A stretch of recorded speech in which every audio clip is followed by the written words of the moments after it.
Je, umewahi kujiuliza kwa nini wakati mwingine watu wema huumia, lakini waovu huonekana kufanikiwa? Leo ni Jumatatu ya tarehe 15 Juni mwaka 2026. Katika masomo ya siku ya leo, Roho Mtakatifu anatufundisha jambo ambalo kila mtu anayepitia katika majaribu anapaswa kulisikia. Katika somo la kwanza tunamuona Nabothi akinyang'anywa haki yake na kuuawa bila kosa kutokana na tamaa ya mfalme Ahabu na malkia Yezebeli.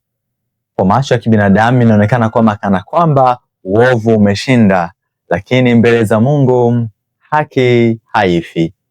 Kanisa Katoliki inatufundisha kwamba Mungu si chanzo cha uovu, lakini anaweza kuruhusu majaribu kwa muda ili kutimiza mpango mkubwa zaidi wa wokovu.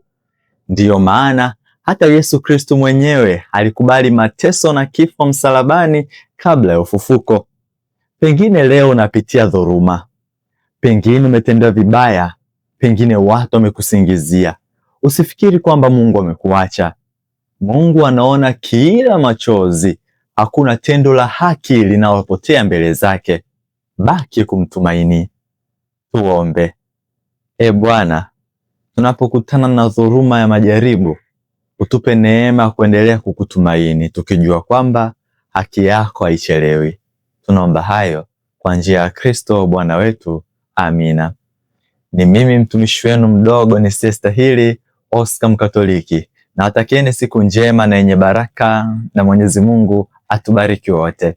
Tumsifu Yesu Kristo.